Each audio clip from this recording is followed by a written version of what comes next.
I caught my mother holding my husband's hand and smiling at him the way she never smiled at me. That was the day I realized the woman who gave me life was slowly stealing the life I had built. The perfect life that wasn't so perfect. Narrator. Every love story has a beginning. But not every beginning tells you how the story will end. My name is Adaze. I was 32 years old, a school teacher, and I was married to the most gentle, patient man I had ever known, Emmanuel. Emmanuel was not rich, he was not flashy, he did not drive a big car or wear expensive clothes. But he had something money could never buy, a heart full of kindness. He remembered my birthday before I did. He stayed up late when I was grading papers just to bring me a cup of tea. He laughed at my worst jokes. He was mine, and I was his. We had been married for 3 years when my mother, Mama Chidinma, came to live with us. Her house in the village had flooded badly after heavy rains. She had nowhere to go.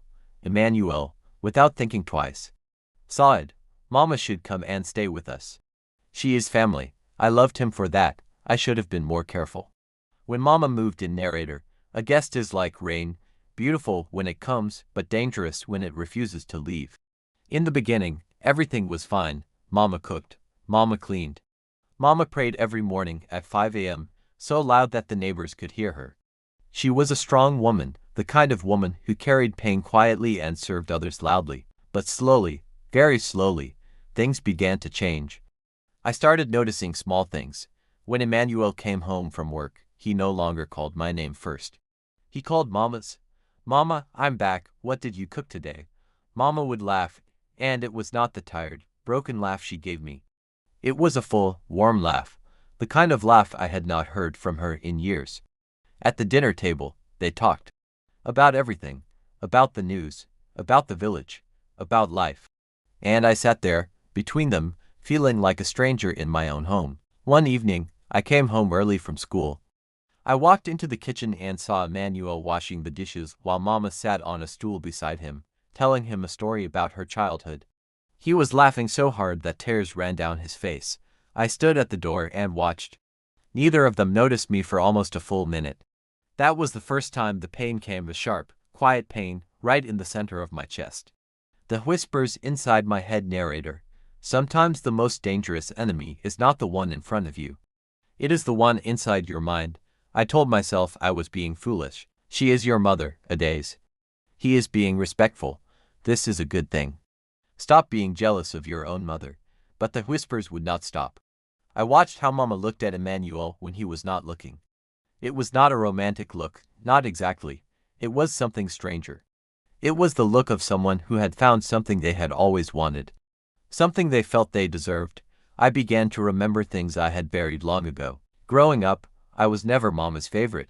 That was my older brother, Chukwudi. Mama loved him fiercely, openly, without hiding it. When Chukwudi died in a road accident at the age of 25, something in Mama died too. She became quiet. She became distant. She looked at me sometimes like I was a reminder of everything she had lost. Could it be that Emmanuel, calm, gentle, kind Emmanuel, reminded her of Chukwudi? Could it be that she was replacing what she lost with what I had? I did not know. I did not want to know. But the thought, once it entered my mind, refused to leave. The night everything broke open. Narrator. Truth does not always come gently. Sometimes it kicks down the door. It was a rainy Thursday night. Emmanuel had come home with a small gift, a bottle of perfume he bought from a woman at the market. He handed it to Mama before I even saw it. "I passed by the market and remembered you said you liked this scent," he said, smiling. Mama took it. She held it to her chest, and she said something that stopped my heart. She said, "Emmanuel, you are the son I never had. Not, you are like a son to me. Not, you remind me of my son." She said, "You are the son I never had." And I was standing right there. I, her daughter, her blood, the child she pushed into the world. The one who called her every Sunday. The one who sent money when times were hard. The one who opened her home without being asked. I was standing right there, and she looked through me like I was glass. Emmanuel saw my face. He knew immediately something was wrong. He opened his mouth to speak, but I walked away. I went to our bedroom, sat on the floor, and cried in a way I had not cried since I was a little girl, silently, with my whole body shaking. Later that night, Emmanuel came to find me. Ada, he said softly, sitting beside me on the floor. Talk to me, and I said the words I had been holding for months. I feel like I am losing you, not to another woman, to my own mother. And I don't even know how to fight that. The confrontation narrator. Some conversations tear families apart. And some conversations are the only thing that can put them back together. The next morning, I woke up early, I made tea, I sat at the kitchen table. And when Mama came out in her wrapper, rubbing her eyes, I said, Mama, sit down, we need to talk. She looked at me, a long, careful look, and then she sat. I did not shout, I did not accuse. I had been a teacher long enough to know that the way you say something matters more than what you say. I said, Mama, I love you, and I need you to hear me when I say, I have been hurting. Not because of anything evil, but because I feel invisible in my own home. And I need to know, am I wrong to feel that way? Mama was quiet for a long time. Then, slowly, something changed in her face. The hardness softened, the distance closed. And her eyes, her strong, proud eyes, filled with tears. She said, Adaze, you are not wrong. She told me things she had never told me before. She told me that when Chukwudi died, she had blamed herself. She had spent years carrying guilt so heavy it changed her. She told me that when she saw how Emmanuel treated me gently, carefully, the way she had always prayed a husband would treat her daughter, she had felt something strange. Not jealousy, not love in the wrong way, but grief. The grief of a mother who realized she had never given her own daughter that same gentleness. She had been making up for it, but to the wrong person. She looked at me and said, I gave you life, but I did not always give you love the way you deserved. And I am sorry, my child. I am so sorry. That was the moment I broke and healed at the same time. We held each other at that kitchen table, this woman who gave me life and I the daughter who had been quietly breaking, and we cried until there was nothing left to cry. The healing narrator, broken things can be fixed, but they must first be brought into the light. Emmanuel, when I told him everything later, sat quietly and listened. When I finished, he said, Ada, I never meant to make you feel that way. I was trying to make her feel welcome because I saw how much you love her, even when you don't say it. But I should have paid more attention to you. I am sorry. That night, for the first time in months, we sat together, all three of us, and talked. Really talked. We made new rules for our home. Small, simple rules, rules about respect, about space, about love and how it should be shared, not stolen. Mama began to see me differently. She stopped looking through me and started looking at me.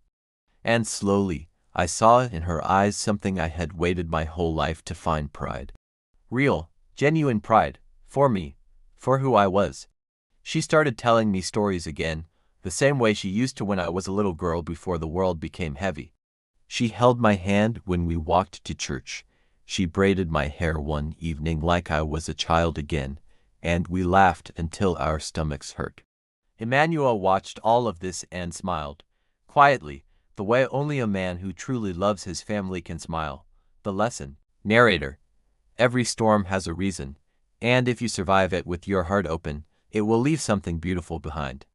I learned something through all of this pain. I learned that grief makes people do strange things. A mother who never healed from loss will reach for something to fill the hole, without even realizing what she is doing. I learned that love in a home must be spoken out loud. It is not enough to feel it. It must be said. It must be shown, every day. I learned that jealousy, even when it feels shameful, is sometimes just a cry for connection. When I stopped being jealous and started speaking, everything changed. And I learned this most of all. A husband cannot be snatched by someone else if the bond between a husband and wife is honest, open, and unafraid. Emmanuel was never leaving me, but I was slowly leaving myself, disappearing into silence and assumption and fear. And it almost cost me everything. Today, Mama still lives with us. She will probably always live with us. And I would not change that for the world. Because the storm that almost broke us is the same storm that taught us how to hold on. Closing narrator. And that, dear friends, is the lesson for today. If you are carrying a silent pain in your home right now, speak it. Do not let it grow in the dark. Bring it to the light. And watch how quickly love finds a way. Thank you so much for watching today's story on Gadi's Folktale Lessons. If this story touched your heart, If it made you feel something real, please take a moment right now and subscribe to Gotti's Folktale Lessons. Hit that subscribe button, share this story with someone who needs to hear it today, and remember, every folktale carries a lesson. And every lesson is meant for someone, somewhere, at exactly the right time. Until next time, stay wise, stay loving, and keep learning. This has been Gotti's Folktale Lessons. God bless you.